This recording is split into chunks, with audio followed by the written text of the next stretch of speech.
오늘 하나님 주시는 말씀 첫 주 하나님 주시는 말씀은 에베소서 4장 29절에서 30절 말씀입니다.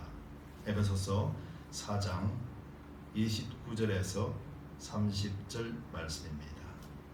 함께 읽겠습니다. 무릇 들은 말은 너희 입 밖에도 내지 말고 오직 덕을 세우는 데 사용되는 대로 선한 말을 하여 듣는 자들에게 은혜를 끼치게 하라. 하나님의 성령을 근심하게 하지 말라. 그 안에서 너희가 구속의 날까지 인치심을 받았느니라. 아멘.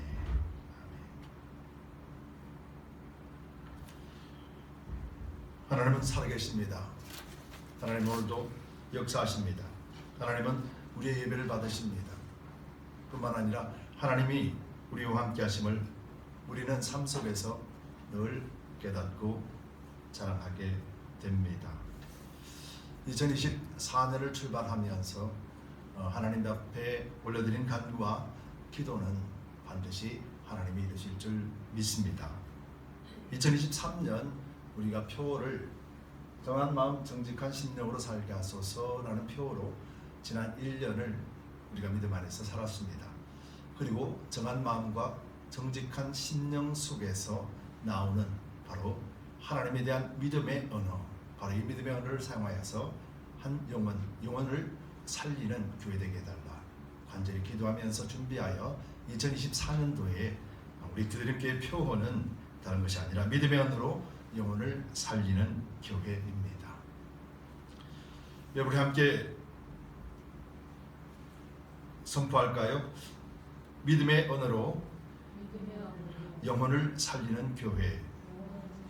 네, 이 믿음의 언어로 영혼을 살리는 교회가 바로 오늘 2024년을 시작하면서 하나님 우리 두드림 교회에게 주시는 1년간의 표어가 되겠습니다. 그래서 우리는 믿음의 언어를 늘 사용하여서 생명 구원과 뿐만 아니라 하나님이 우리에게 주신 그 사랑의 질서들을 세우고 그리고 또 무너지고 넘어진 자들에게 소망을 통하여서 일어서게 할 수 있는 그런 복된 주드림 교회예요. 또 여러분들 가정이 되시기를 축복합니다. 믿음의 언어는 영혼을 살립니다. 이 말은 너무도 중요한 것은 믿음의 언어는요 우리 육체를 힘들게 만듭니다.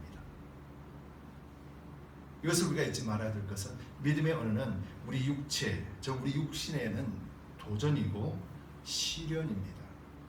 믿음의 언어를 사용한다는 것은 영혼을 살리는 것이기 때문에 그래서 우리 육신으로 믿음의 언어를 사용할 수가 없다라는 것을 인정할 때 비로소 우리는 하나님의 말씀을 그대로 우리는 우리의 감정이나 우리의 상황이나 우리의 지적 수준에 관계없이 선포할 수가 있게 되고 그 선포하는 믿음의 말은 결국 영혼을 살리게 된다는 의미입니다.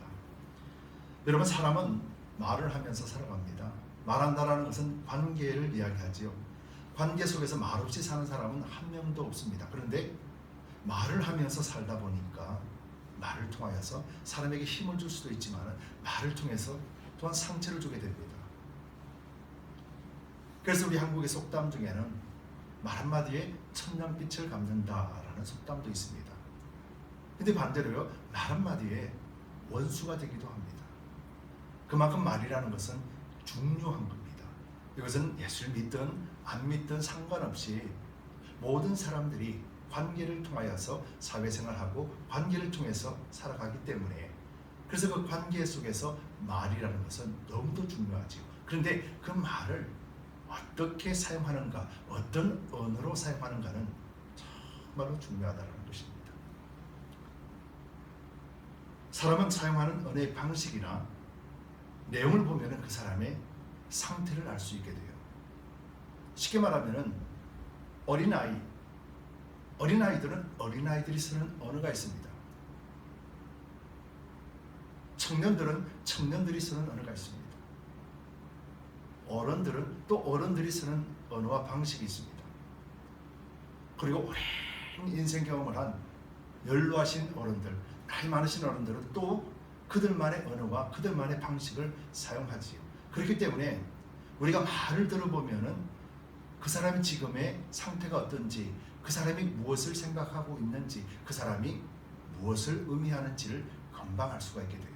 그만큼 말이라는 것은 자기 자신을 드러내는 정체성이기도 하지요. 그래서 감정에 의한다라면 좋고 나쁨이 그대로 말에 표현되어집니다. 그래서 수많은 사람들이 말을 하더라도 그 말의 진의는 우리가 판단할 수가 없습니다. 그 사람이 좋을 때 하는 말과 나쁠 때 하는 말은 반드시 다르게 되기 때문에요.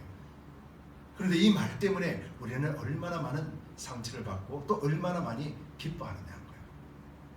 그런데 이것이 모두 다가 하나님 안에서는 다 거짓이라 성경은 그렇게 말씀하고 있다는 것이죠. 그렇기 때문에 우리는 우리의 말이 나의 수준을 나타낸다는 것에 대해서 잘 이해를 해야 될 것입니다. 그리고 나의 말은 나의 삶을 결정한다는 것입니다. 또 나의 말은 삶의 태도를 결정합니다. 내가 어떤 말을 사용하는가, 바로 이것이 나를 결정하고 나의 수준을 정하고 나의 삶의 목적을 이루게 되는 것이죠. 왜냐하면 이 말이라는 것이 단순하게 그냥 입을 통해서 나오는 것이 아니라 말은 마음으로부터 정하여졌고 생각을 통하여서 앞으로 표출되는 것이 말입니다. 즉 말이라는 것은 그 마음에 정한 것이 표현되는 것이 말이라는 것이에요. 그렇기 때문에 내가 마음을 어떻게 정했느냐가 말로 나온다라면 내 마음이 어떻게 정했느냐가 내 삶의 기준이 되고 내 삶의 방향이 되고 내 삶의 목적이 되는 것입니다. 그래서 우리 마음을 어떻게 정하느냐, 이것이 관건인데 세상은 각기 자기 마음에 맞고 아니고를 정합니다. 그래서 그 삶을 살아가지요. 그래서 이것이 사람들을 살리고 사람들을 죽이고 하는 것에 대해서 전혀 개의치 않습니다. 다만 나만 행복하면 되니까요. 나만 만족하면 되니까요. 근데 우리는 성경, 즉 믿음의 사람들에게 있어서 하나님이 우리에게는 그렇게 말씀하지 않는다라는 것입니다. 여러분, 우리는 믿는 사람들입니다. 믿는 사람들이기 때문에 우리가 쓰는 언어는 믿음의 언어가 되는 것이 마땅하지요. 그런데 교회 안에서도 믿음의 언어를 사용하는 자와 믿음의 언어를 사용하지 못하는 자들이 있습니다. 또 이것을 쉽게 예를 들자면은 모든 사람들은 하나님 안에서 위로받기를 원합니다. 모든 사람들은 하나님 안에서 은혜 받기를 원합니다. 그런데요, 모든 사람들은 또한 사람에게도 위로받기를 원하고 사람에게도 은혜 받기를 원한다라는 사실이에요. 그런데 잘 보십시다. 은혜를 받기 원하는 사람들이 사용하는 언어나 말의 표현이나 방법과 은혜를 주고 위로해주는 사람의 말과 그 언어의 방식은 다르다라는 것을 우리는 알아야 되는 거예요. 주는 사람과 받는 사람들이 사용하는 언어와 방식이 다르다는 거예요. 여러분, 이것은 너무도 쉬운 일입니다. 우리는 하나님 앞에서 은혜를 받았기에 그 은혜를 고스란히 전해주는 역할, 전해주는 삶이에요. 이 사람이 위로해주는 사람이에요. 그런데 하나님의 은혜를 전혀 깨닫지 못하는 사람들은 인간 사람에게 의지할 수밖에 없겠지요. 그래서 그들은 자기들이 듣고 싶은 말, 자기들이 위로받기를 원하는 말, 바로 이것이 그들이 요구하는 말들이라는 거예요. 여러분, 그런데요, 성경은요, 우리에게 예수 그리스도를 믿는다라면 우리는 그리스도의 사람이라, 예수 그리스도를 믿는다라는 우리는 하나님 앞에 속해 있는 자요 하나님의 사람이라 분명히 선포하고 있습니다. 그렇기 때문에 우리는 하나님의 말을 하는 것이 마땅합니다. 우리는 누구에게 위로받는 것이 아니라 하나님께 위로받는 거예요. 이것이 믿음의 사람이요 하늘에 속한 자, 즉 하나님의 백성들이 추구해야 되고 말해야 되는 것이죠. 여러분, 잘 보십시다. 예수님이 이 땅에 오셔서 예수님이 사용하신 말, 예수님이 사용하시는 언어, 예수님은 어떤 언어를 사용하시고 어떤 말씀을 통해서 어떤 방법으로 말씀을 하셨나요? 예수님은요, 육체의 옷을 입고 오셨지만은 전혀 육신의 생각이나 육신의 마음으로 정하고 말씀하신 적이 한 번도 없습니다. 바로 아버지께서 말씀하시고 아버지께서 주신 것, 성령을 의지하여서 하나님께 주신 것, 하나님으로부터 받은 것들을 말씀하셨어요. 이것이 예수님의 말이에요. 그럼 제자들은 어떨까요? 제자들은 성령을 받기 전에 제자들은 어떤 모습이었습니까? 예수님의 말씀을 들어서도 그들은 그들의 입을 통하여서 예수님의 말, 하나님의 말씀을 하는 것이 아니라 오히려 육신의 말을 통하여서 그들은 예수님을 따랐던 모습들을 보게 되죠. 그렇다면 바리새인들은 또 어떨까요? 바리새인들은 율법을 가지고 있습니다. 그들 생각 따위는 중요하지 않습니다. 그러나 그들은 오직 율법에 의해서만 말을 할 뿐이었다라는 거예요. 각기 처해 있는 위치가 다르지만은 그들이 하는 말들 내용을 들어보면은 하나님을 알지 못하는 자들과 또 하나님을 아는 자들의 단어는 쓰는 말들은 다릅니다. 제자들이 성령에 충만하고 그리고 세상에 나갔을 때 그들이 쓰는 언어들은 다 예수님과 같은 언어였다라는 거예요. 12제자뿐만 아니라 70명의 제자들도 그랬고요. 오늘 이 순간까지 믿음의 제자로서 예수님을 따르는 믿음의 사람들은 모두 다가 하늘의 언어, 하나님 주시는 언어, 바로 이게 믿음의 언어를 사용했다는 거예요. 이것이 우리가 오늘날에도 이 믿음의 언어를 통해서 생명을 살려야 됨에도 불구하고 우리는 믿음의 언어를 전혀 사용하지 않는다면 우리는 서로가 아파하고 힘들어하고 무너져 있어도 어느 누구 하나 세워줄 수 있는 능력을 발휘하지 못한다는 것입니다. 여러분 2024년을 시작하면서 믿음의 언어로 영혼을 살리는 교회, 이 믿음의 언어라는 것은 아무나 행할 수 있는 것이 아닙니다. 우리 육신으로서는 믿음의 언어를 말할 수가 없습니다. 이것은 오직 예수님을 믿는 믿음 안에서 성령께서 우리에게 깨달아 주시는 말씀으로 인해서 가야 돼요. 그러려면 우리 육신이 얼마나 많은 시험과 도전들이 있겠습니까? 내 감정은 그렇지 않은데, 내 생각은 그렇지 않은데, 그런데 하나님 주시는 말씀은 내가 하고자 하는 말이 아니라 하나님 주시는 말씀을 해야 된다는 것이 우리에게는 얼마나 어렵고 힘듭니까? 그런데요, 그럼에도 불구하고 바로 그 말씀, 하나님 주신 말씀을 전했을 때 영혼이 솟게 되는 역사가 일어난다는 것이죠. 우리는 믿음으로서 말을 한다라고 합니다. 우리는 하나님을 믿는 믿음으로서 행동을 한다 그럽니다. 그런데 자세히 보면은 전혀 믿음과는 상관없는 그런 일들에 빠져 있습니다. 그러고도 알지 못한다라는 것이죠. 여러분, 이것이 얼마나 소중한 것인지 교회를 보면 압니다. 우리 두드림 교회뿐만 아니라 이 땅에 있는 모든 교회들이 무엇 때문에 시험 들고 무엇 때문에 어려워합니까? 다른 것이 아니라 말 때문에 그래요. 말 때문에 그렇습니다. 말은 오해를 낳고요, 그 오해가 나를 무너지게 만드는 거예요. 그래서 성경은 시험 드는 것을 자신의 욕심 때문이라 성경은 분명하게 말씀하고 있는 것이죠. 왜 욕심인가? 우리 육체를 따라 사는 것이 욕심이라 말한 것은 이미 우리는 육체는 죽고 그리스도 안에서 부활하고 그리스도 안에서 영적인 존재를 살 수 있게 됐음에도 불구하고 이 영의 삶을 던져버리고 육신을 쫓아가기 때문에요. 그래서 시험에 들고 그래서 죽게 된다라고 말씀하는 거예요. 우리는 사람의 말에 좌지우지하는 것이 아니라 하나님이 무엇라고 말씀하시는가, 그것에 포커스를 두고 살아가는 존재입니다. 이것이 성도요, 이것이 교회입니다. 그렇기 때문에 교회는 믿음의 언어를 사용할 수 있는 유일한 공동체입니다. 가정 공동체, 믿음의 성도, 세상 속에서 믿음의 언어를 사용할 수 있는 유일한 곳입니다. 교회와 가정 공동체와 그것을 이루고 있는 성도가 믿음의 언어를 사용할 수 있는 유일한 존재라면은 우리는 믿음의 언어를 통하여서 무엇을 할 것인가를 분명히 알게 되는 것이죠. 그래서 우리 입을 통하여 말을 할 때마다 이것이 살리는 말인가, 죽이는 말인가, 세우는 말인가, 무너지게 하는 말인가 잘 분별한다라면 우리는 우리 입술에 대하여서 얼마나 무서운 일들이 벌어나고 있으며 이 입술이 얼마나 큰 권세와 권능으로 행하고 있는지를 깨닫게 되는 것이죠. 그래야 할 때 우리는 비로소 믿음의 언어가 얼마나 많은 사람을 살리고 육신의 언어가 얼마나 많은 사람을 죽이고 있는가를 깨닫게 될 것입니다. 그래야 할 때 우리는 우리 입술에 파수꾼을 세워달라고 했던 그런 고백을 할 수가 있게 되는 것이죠. 할 말이 없어서 할 말을 하지 않는 것이 아니라 알면서도 그러면서도 믿음의 언어를 사용하는 자가 되시기를 축복합니다. 2024년을 시작하면서 에베소서 말씀, 에베소서 4장 29절에서 30절 말씀에 근거로 해서 우리는 이제 믿음의 언어를 사용합시다. 그래서 영혼을 살리는 교회가 됩시다 라는 제목으로 말씀을 합니다. 살리고 세우는 말을 합시다. 살리고 세우는 말. 무엇을 살리고 무엇을 세울까요? 여러분, 우리는 영혼을 살리고 한 영혼이 주님 앞에 온전하게 설 수 있도록 세워야 됩니다. 그러기 위해서는 우리가 이 말씀을 기억해야 될 것이고 우리 삶 속에서 적용시켜야 될 것입니다. 29절 말씀을 보겠습니다.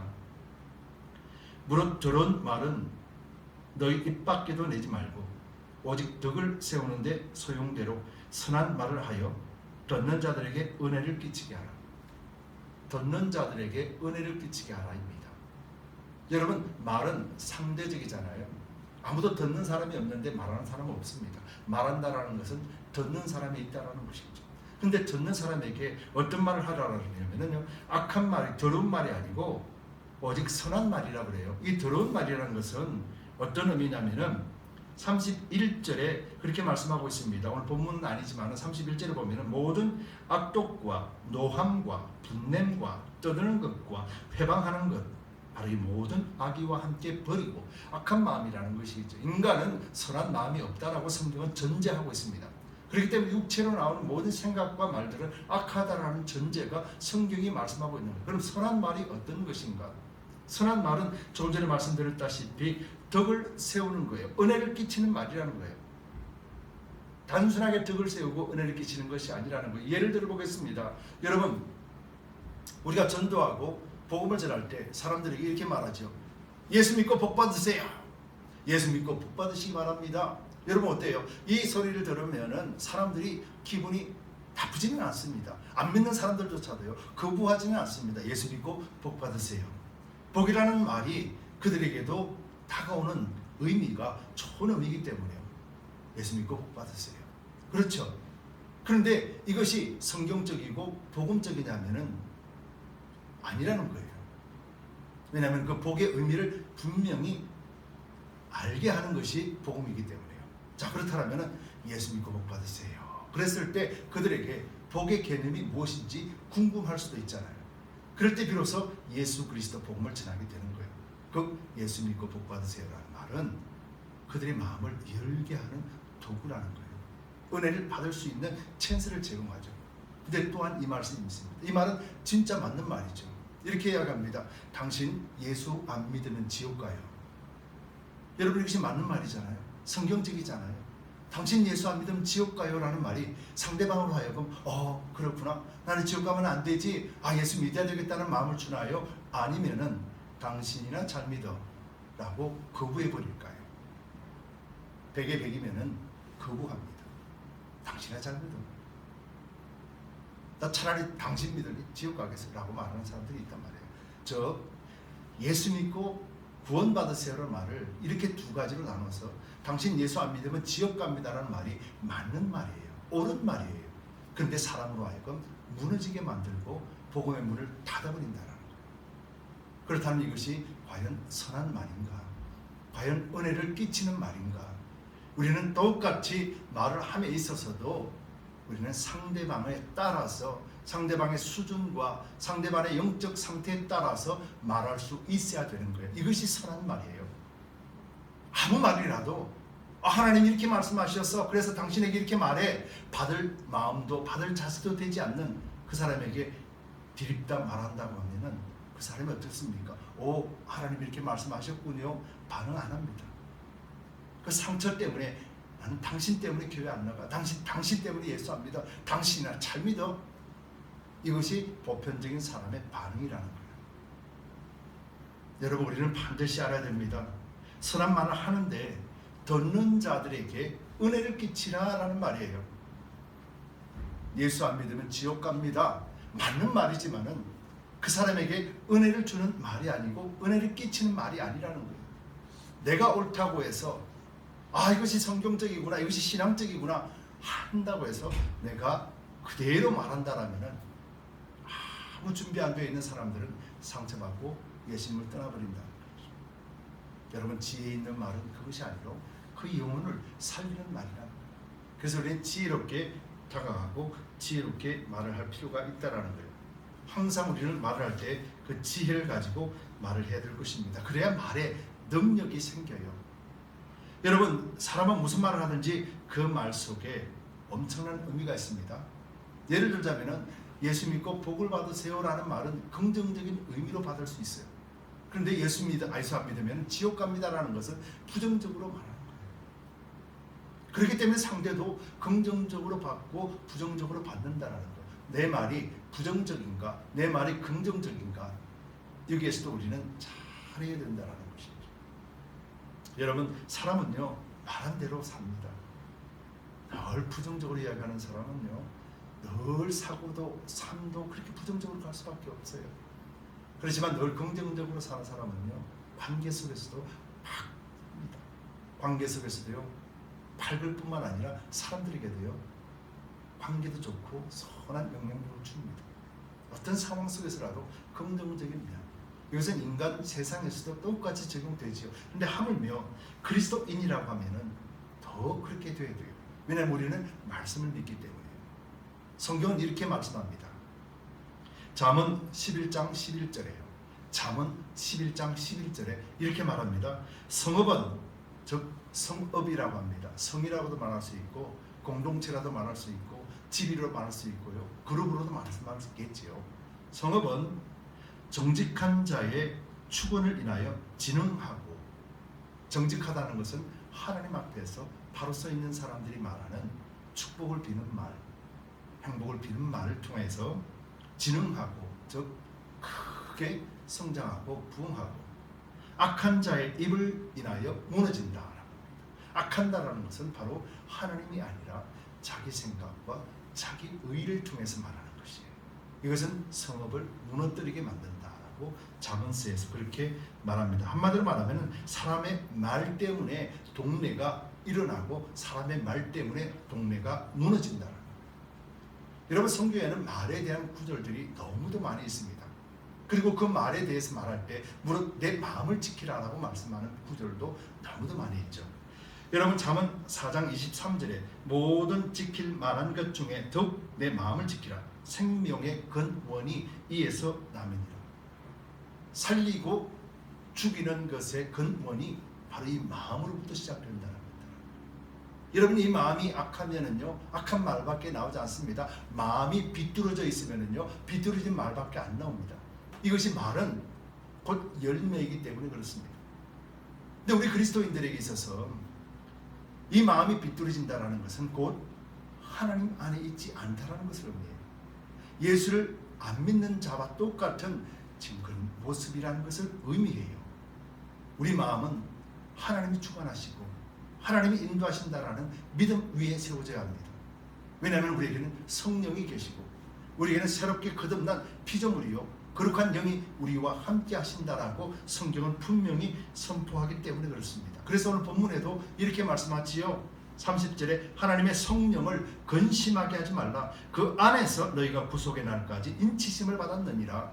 여러분, 믿는다라면 성령을 우리는 근심치 말라는 것은요 성령이 24시간 우리와 함께 하면서 빛을 발해준다. 즉 하나님의 말씀을 깨닫게 만들어주시고 우리 입을 통하여서 하나님이 주시는 말씀들을 선포케 하시는데, 근데 우리의 마음이 비뚤어져 있어서 성령이 말씀하시는 것들을 거부해버리고 내 생각과 내 의를 인하여서 말하게 되고 상처를 주게 되고 무너뜨리게 만들어버린다는 거예요.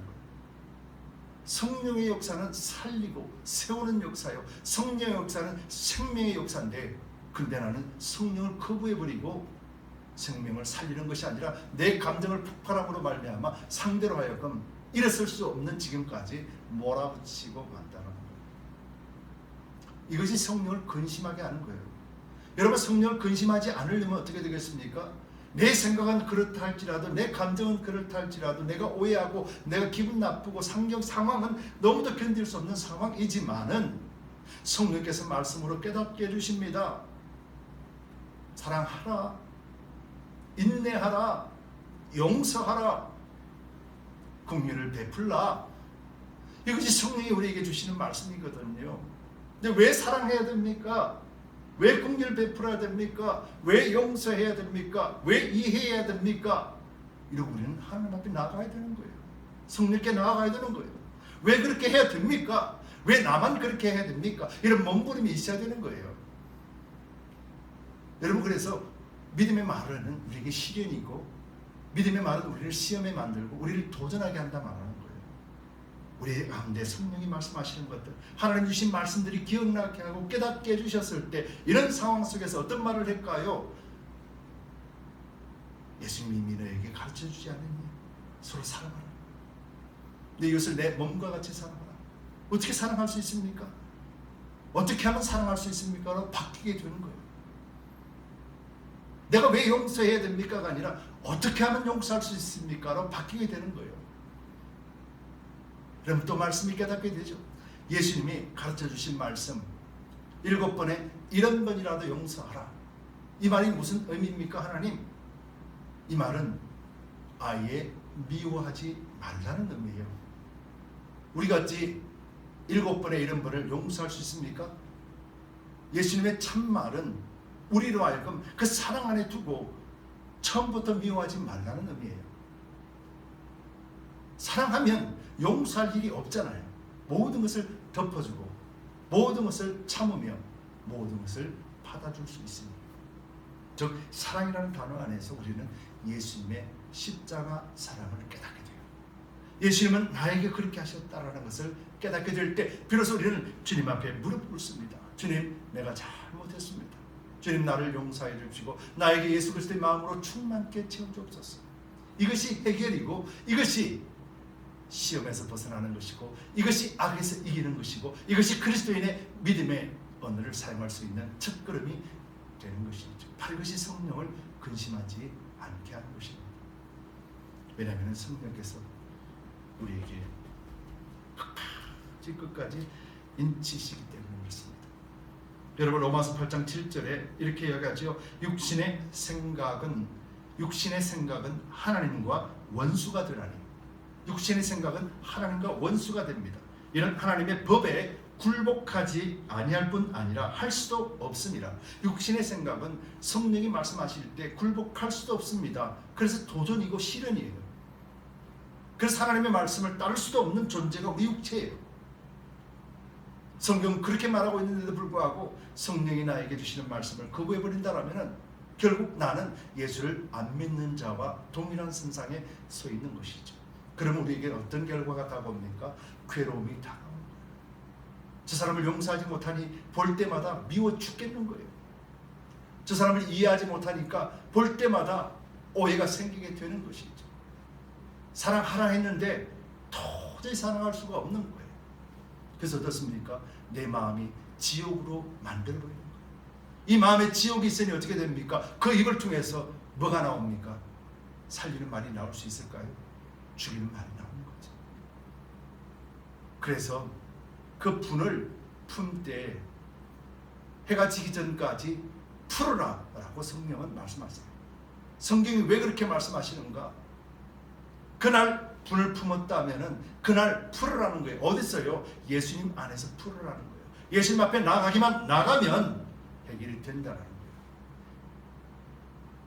자기 자신이 말씀 앞에 비춰보고 자기 자신이 십자가에 비춰보면은 나 자신이 어떤 존재인지를 깨닫게 되면 비로소 남을 나보다 더 나은 존재로 여기게 되고 나보다 더 나은 존재로 여기게 되면 그 말을 함부로 뱉지 않게 되는 것이죠. 여러분, 이 모든 것들이 성경에서 우리에게 하신 말씀이라는 거예요. 여러분, 그렇기 때문에 우리는 죽고 사는 것이 혀의 권세에 달려있다라고 잠언은 말씀하고 있습니다. 잠언 18장 21절에 죽고 사는 것이 혀의 권세에 있다라고 말합니다. 그만큼 우리가 믿음의 말을 할지 아니면 육체의 말을 할지 우리는 분명히 결단해야 되는 것이죠. 여러분, 믿음의 언어의 능력이 어떤 것입니까? 한 예를 들어보겠습니다. 여러분, 우리가 잘 아는 다윗과 골리앗의 싸움이 있습니다. 다윗은요, 그 전쟁터에서 싸움하러 간 것 아니에요. 아버지 이새가 형들에게 도시락도 사주고 또 그에 먹을 것을 준비해 줘서 형들이 잘 있는지 없는지 가서는 잘 보고 전달해주고 돌아와서 형들이 잘 있다라는 안부를 전해달라고 그 위탁을 받고 다윗은 갑니다. 어린 다윗은 전쟁터에 가지요. 그 당시 전쟁은 지금 전쟁하고 좀 다르니까요. 근데 가서 보니까 사람들이 다 숨어 있습니다. 사울 왕도 그렇고 형들도 그렇고 다 숨어 있습니다. 근데 멀리서 들려오는 소리가 있습니다. 막 이스라엘을 무시하고 하나님을 무시하는 소리가 막 들리는 거예요. 다윗도 그냥 도시락만 주고 형 잘해? 나 가으로 가서도 되는 거예요. 아무도 책망하지 않습니다. 형 저 사람이 무슨 말 해요? 저 사람이 지금 우리 이스라엘을 무시하고 우리 하나님을 깔보는 말을 한다. 그때 다윗이 어떻게 반응합니까? 다윗이 어떻게 반응을 하지요? 다윗은요, 만군의 여호와의 이름으로 라고 말하면서 다윗은 앞으로 나갑니다. 사무엘상 17장 45절에 보면요, 다윗이 블레셋 사람에게 이르되 너는 칼과 창과 단창으로 내게 오거니와 나는 만군의 여호와의 이름 곧 내게 모욕하는 이스라엘 군대 하나님의 이름으로 내게 가노라. 여러분, 이것이 믿음의 언어예요. 당시 사울 왕과 군사들과 형들은 하나님이 계심을 알았지만 그들은 이 믿음의 단어를, 믿음의 언어를 사용하지 않았습니다. 그들은 두려웠습니다. 육체로부터 올라오는 생각과 육체로 올라오는 생각, 그 말을 할 뿐이었습니다. 믿음의 언어가 없었고 선포가 없었기에 다윗이 오기 전까지 그들은 숨어서 조마조마 두려움에 쌓여 있었습니다. 근데 다윗은 믿음의 언어를 가지고 있었고 그 믿음의 언어를 선포했습니다. 믿음의 언어를 선포했을 때 하나님은 그 선포에 따라서 하나님은 일을 하셨습니다. 여러분, 우리 두드림교회와 성도들의 입술에 바로 이 믿음의 언어가 장착되어지기를 소망합니다. 눈으로 볼 때는 두렵고 어려운 환경, 불가능한 환경일지라도 교회의 주인은 하나님이십니다. 가정 공동체의 주인도 하나님이십니다. 우리 성도의 주인도 하나님이십니다. 그렇다면 우리는 어떤 상황이랄지라도 믿음의 언어를 사용하고 믿음의 언어를 선포해야 됩니다. 그리고 하나님이 하실 일을 기대하고 기도하며 기다려야 되는 것이에요. 여러분, 2024년을 출발하면서 우리 두드림교회가 믿음의 언어로 영혼을 살리는 교회는 곧 하나님을 믿는 믿음 안에서 출발합니다. 이것은 하나님이 우리 두드림교회의 주인이시고 예수님께서 교회의 머리가 되시고 성도는 예수님의 지체가 되는 교회를 이루는 것입니다. 지체는 오른팔도 있고 왼팔도 있고 오른발도 있고 왼발도 있으며 손가락도 있고 발가락도 있습니다. 바로 이런 모습들이 예수 그리스도를 온전한 한 몸을 이루는 두드림교회가 되어야만 비로소 이 땅에서 다윗처럼 선포하고 승리하는 그런 영적 왕으로서의 위치를 지킬 수가 있는 것이에요. 저 여러분들이 상황 바라보며 좌절할 때 사단 세력들은 그것을 더 이용합니다. 왜냐하면 바로 이를 위해서 우리를 유혹하고 무너지게 하기 때문이에요. 그러나 우리가 하나님의 말씀 안에서 주시는 말씀 가지고 육신을 쫓아가는 것이 아니라 영을 쫓아 말씀을 쫓아 새롭게 된 피조물이라고 하는 이 믿음을 쫓아 우리가 달려가고 선포할 때마다 하나님 그 길 가운데 열어주시면서 하나님이 두드림교회의 주인 되심을 보여주십니다. 우리가 이것을 경험할 때 우리는 이 땅에서도 생명을 구원하는 방주가 될 것이며 수많은 선교사들을 후원하고 지원해낼 수 있는 그런 선교의 전초 기지가 될 것이며 우리 가정 공동체는 가정 안에서의 남편과 아내의 영적 질서가 확립되고 그런 축복들이 자녀들에게 흘러갈 것이며 교회 안에서도 들어오는 자가 복을 받고 나가는 자가 예수 그리스도의 이름을 가지고 나가게 될 것입니다. 이것이 바로 하나님이 이 땅에 유일한 공동체, 교회 공동체를 통하여서 가정 공동체를 통하여서 이루시고자 원하시는 일입니다. 바로 이 일을 위해서 우리가 달려가고 믿음으로써 한 해를 믿음의 언어를 잘 사용하여서 생명을 살리는 저 여러분들이 되시기를 예수 그리스도의 이름으로 축복합니다. 기도하겠습니다.